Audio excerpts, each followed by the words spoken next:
Assalamualaikum warahmatullahi wabarakatuh.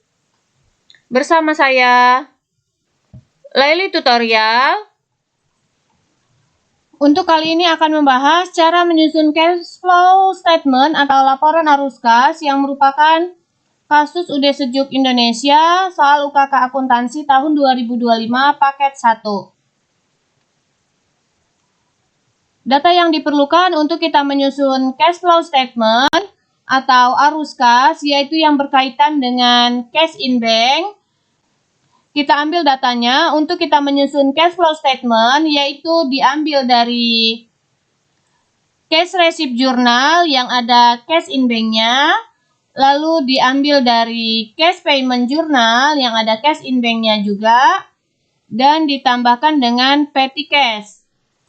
Jadi ada 3, yaitu cash receipt journal, cash payment journal, dan petty cash journal untuk kita menyusun arus kas atau cash flow. Kita mulai yang pertama. Untuk cash flow statement, yang pertama ada arus kas aktivitas operasi. Arus kas aktivitas operasi terdiri dari penerimaan dari pelanggan,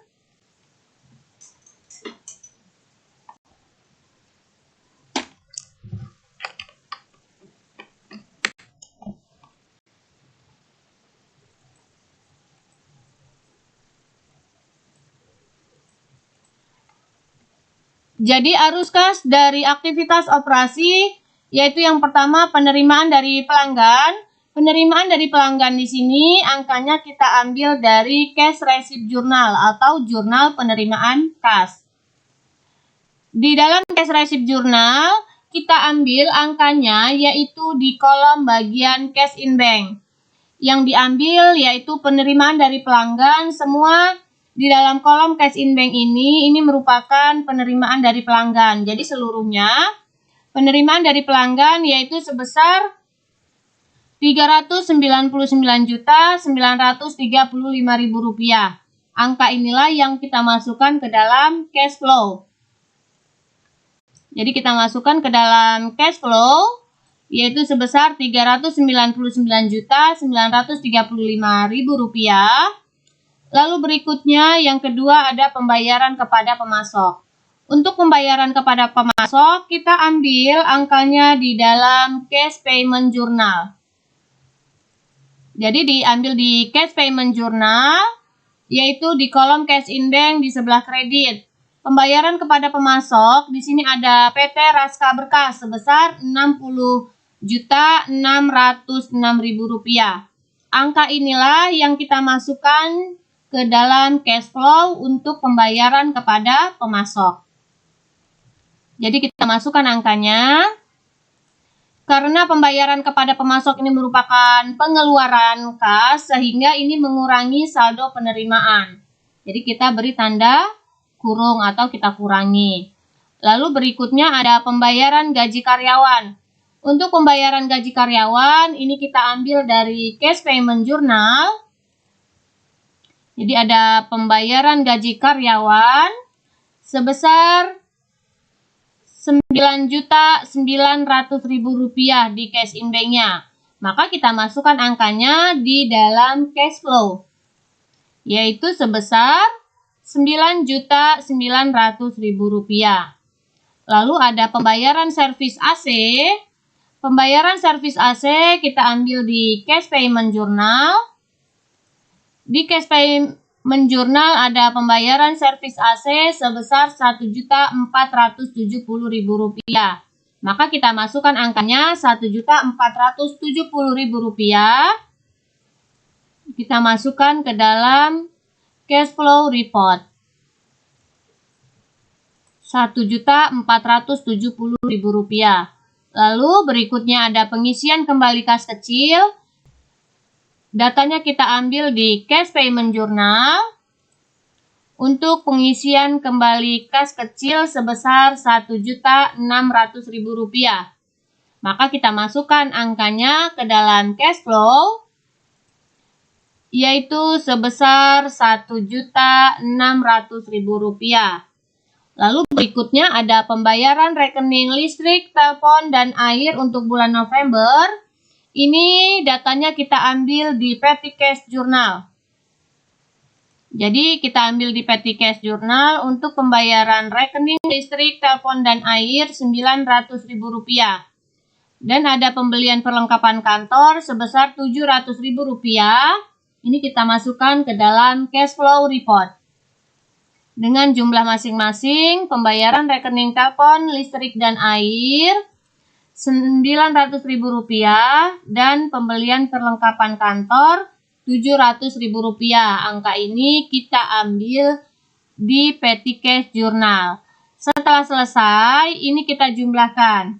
Penerimaan dari pelanggan merupakan arus kas aktivitas operasi masuk, sedangkan untuk pembayaran, semua pembayaran maka masuk sebagai arus kas aktivitas operasi keluar. Maka selisihnya kita kurangi, maka didapatlah jumlah selisihnya, yaitu ini dinamakan arus kas bersih dari aktivitas operasi. Selanjutnya, arus kas dari aktivitas pendanaan.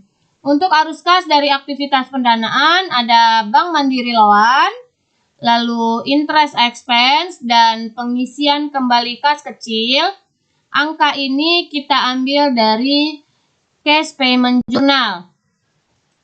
Jadi kita ambil di cash payment journal, pembayaran pinjaman Bank Mandiri Loan, interest expense, masing-masing 15 juta dan 1.500.000 rupiah. Sedangkan pengisian kembali kas kecil, ini bagi pengeluaran kas, yaitu keluar, tetapi bagi petty cash, ini masuk. Jadi dua-duanya kita masukkan di dalam pengeluaran aktivitas operasi dan penambahan di aktivitas pendanaan. Maka angka Rp1.600.000 ini juga kita masukkan ke dalam cash flow, yaitu bagian pengisian kembali kas kecil arus kas dari aktivitas pendanaan. Sehingga kita masukkan semuanya.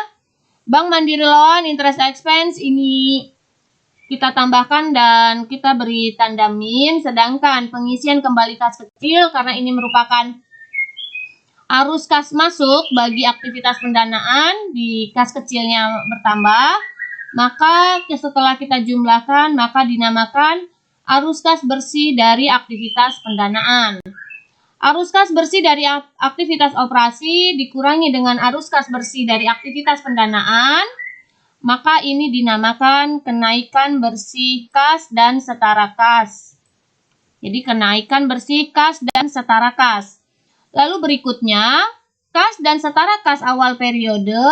Kas dan setara kas awal periode kita ambil dari buku besar.